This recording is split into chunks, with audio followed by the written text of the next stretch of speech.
Hi guys, it's Petrea here, your friend that's also a lawyer. And if you're watching this, it means that you're interested in learning a little bit more about the law, especially when it comes to property, so that you can help yourself and hopefully save a little bit of money along the way. Now, in this series, we've been learning a lot about how to buy property in New Zealand. And this series relates to people who are buying property for the first time, but also people who might have bought a property before. Hopefully, there's something for all of you, no matter what stage of the journey you're in. But today I wanted to talk about the main ways that you can buy property in New Zealand. And by that, I mean buying at auction, tender, by negotiation, or by deadline sale. All right, so let's start with the easiest. So the easiest and most common is by negotiation. That's when you find the property on Trade Me, it's got a price that's listed, or it'll say offers above a certain amount of money. Now, this one's really easy because we've already gone over the process of making an offer for a property that is by negotiation before. Basically, you ask the agent for a copy of the property pack and you work with the agent or your solicitor to make an offer. Now, with a property by negotiation, you'll find that you can make basically any offer you like. You can put any conditions in that you need in order to satisfy yourself that the property is right for you. We've spoken about due diligence. So we'd be making an offer with due diligence or finance in mind. But what about the other ways that you can buy land in New Zealand? Well, let's go through them. So the first one, and probably the next most common, is by auction. And I know we've all seen auctions on TV before and they look really intimidating. But I promise that in New Zealand, they're actually very straightforward and super easy to understand and to attend. Now, with an auction, this means that the property will be available for you to look at and will be available for you to do all of your due diligence and all of your checks before the date of auction.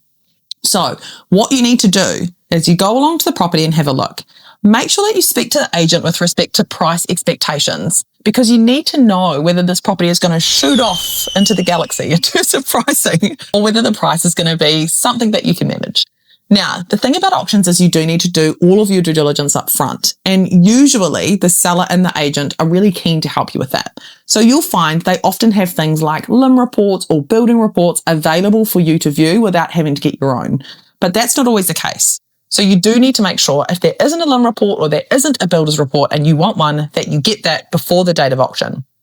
Now, the agent will have an agreement for sale and purchase, just like if you were making an offer by negotiation. So what I mean by that is they'll have a standard agreement that looks mostly the same, but it's an auction agreement, not an agreement for sale and purchase, like what you see when we're looking at a property by negotiation. So what this will have on it is an indication of when the auction is and where they're going to hold the auction. So sometimes we see auctions being held at site, so where the property actually is, but more commonly we see auctions being held at auction rooms. So for example, if Bailey's was the one that had listed the property, they might hold the auction at their offices. So what you need to do is make sure you're very clear about when that auction is, and you need to be very clear about where the auction is. And this will give you a timeline for getting all your ducks in a row before the auction hits. So if the auction's in a month, you've got plenty of time to get all your ducks in a row. If the auction is tomorrow, then we're going to be cutting it fine to get things sorted.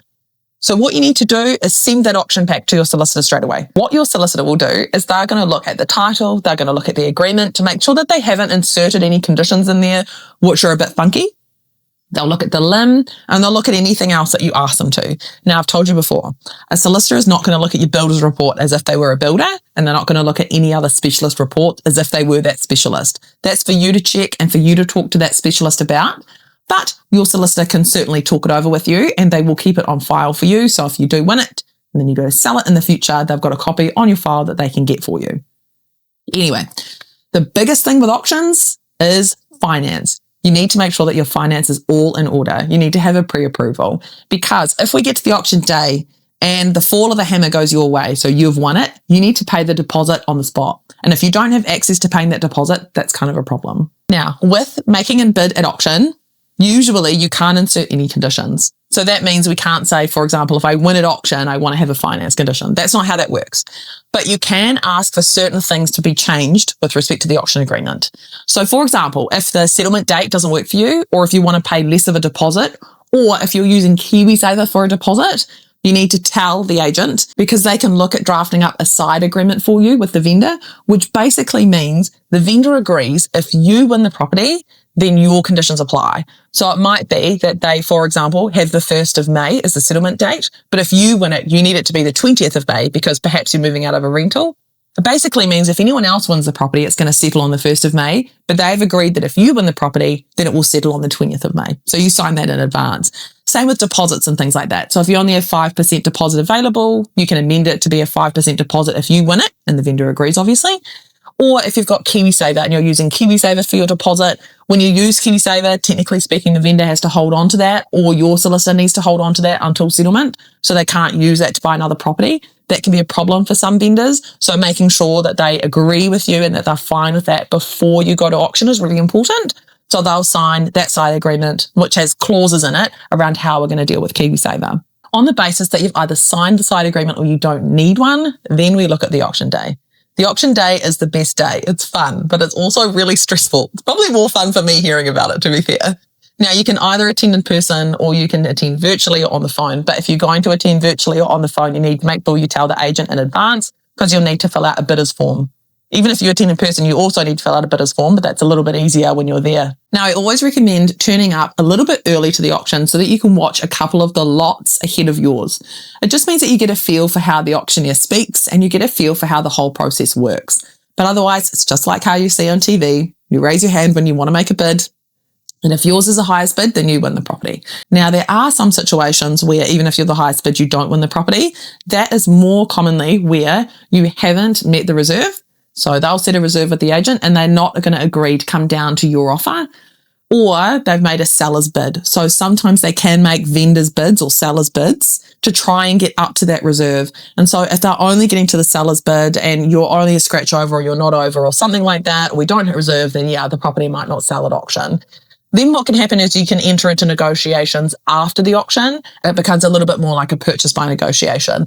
And that's when you can say, well, look, if you want more money from me than what I was prepared to bid at auction, then I want conditions inserted. So you might say, well, then in that case, I'm going to need a finance condition because I'm pre-approved up to this figure, but you want this figure, whatever. Negotiation is just that. You've got the ability to negotiate. So very broad brush, that is how an auction works. You'd then pay the deposit, we'd wait till settlement. The whole rest of the process is the same. But what about other ways of buying property? For example, by tender or by deadline. Tender and deadline are both very, very similar. And I'm going to basically group them together for the purpose of this video because I think it'll be a little bit easier to understand. But basically what that means, where they say, this is how much money we want, so we're looking at offers over this amount, or if they don't say that, you need to get an indication from the agent. And then what happens is you put your best possible offer to the agent before the deadline or before the tender date.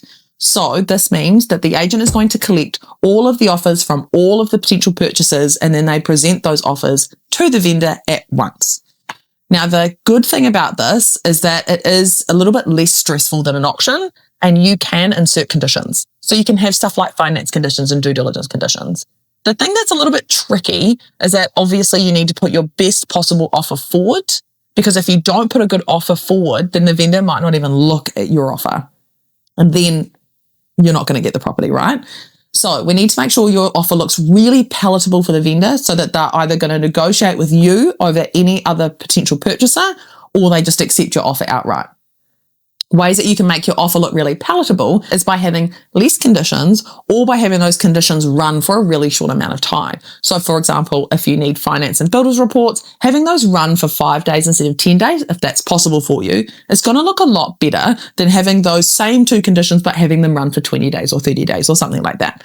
The vendor is looking for some sort of confidence that you're going to go ahead with this purchase, and so that might be something that they're really interested in.